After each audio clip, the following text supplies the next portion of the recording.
बिस्मिल्लाहिर्रहमानिर्रहीम। अस्सलाम वालेकुम व्यूअर, मेरा नाम नुमान है और आप देख रहे हैं चैनल नुमान गुजर। और आज हम आपकी खिदमत में बिल्कुल नई वीडियो के साथ फिर से हाजिर हुए हैं। और आज की इस नई ट्रिक में हम आपको बताएंगे कि किस तरीके से आप एडोब फोटोशॉप में उर्दू टेक्स्ट लिख सकते हैं। तो उर्दू टेक्स्ट लिखने के लिए हमें एडोब फोटोशॉप में एक बैकग्राउंड की ज़रूरत पड़ती है। कोई भी आप बैकग्राउंड ले सकते हैं, वाइट कलर, चाहे वो ब्लैक कलर वाइट हो, रेड हो, कोई आप अगर अपनी पसंदीदा कलर लेना चाहते हैं ले सकते हैं। फिर उसके बाद एक सॉफ्टवेयर आपको चाहिए होता है जिसकी आपको ज़रूरत है, इसका नाम है इनपेज। ये देखिए इनपेज मैंने यहाँ से पहले से ओपन किया हुआ है और आप यहाँ पर जो लिखना चाहते हैं उर्दू में टेक्स्ट आप वहाँ यहाँ पर लिख सकते हैं।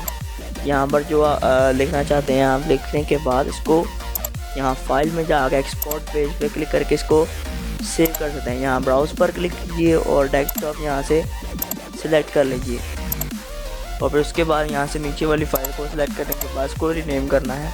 तो कोई भी आप इसको नेम दे सकते हैं, जैसे मैं एन लिख देता हूँ और इसको सेव कर देता हूँ।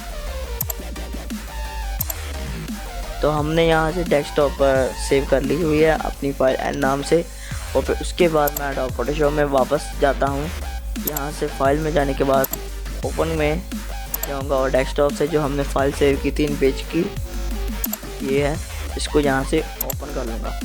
तो जैसे ही हम इसको ओपन करेंगे आपके सामने ये पेज आ जाएगा। फिर उसके बाद आपने इसकी रेजोल्यूशन बढ़ा देनी है, 300 रख देनी है आपने इसकी रेजोल्यूशन। इससे ये होगा कि आपकी ये फ़ॉन्ट जो है उर्दू लफ्ज़ के, अगर आप इसको बड़ा करेंगे तो ये जो है इसकी धुंधली नहीं होगी और ये फ़ोटो जो है इसकी रेजोल्यूशन कम भी नहीं होगी। यहाँ से इसको ओपन कर लें और सिलेक्ट टूल इसको यहाँ से सिलेक्ट करें और फिर उसके बाद इसको यहाँ से ड्रैग करें और बैकग्राउंड पे ड्रॉप कर दें।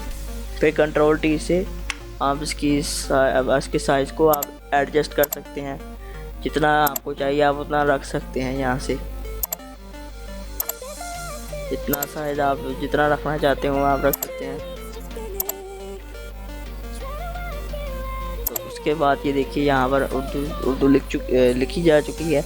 और फिर इसको यहाँ से सेव एज पर क्लिक करके अपने डेस्कटॉप पर जेपीजे की फाइल में इसको सेव कर लेते हैं और इसको नेम दे देते हैं उर्दू और फिर डेस्कटॉप में इसको सेव कर लेते हैं।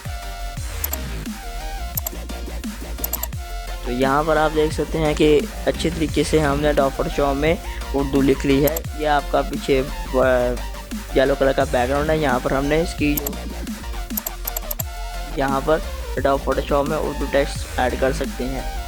तो अगर आपको हमारी वीडियो पसंद आई तो आप हमारे चैनल को यहाँ रेड बटन पे आप क्लिक करके इसको सब्सक्राइब करें और हमें दुआ में याद रखिए। हमें हमारे चैनल को सब्सक्राइब की ताकि मैं आपके लिए एक नई वीडियो, इंटरेस्टिंग वीडियो बनाता रहूं। और सीखते रहिए, देखते रहिए। थैंक्स फॉर वॉचिंग एंड अल्लाह हाफिज़।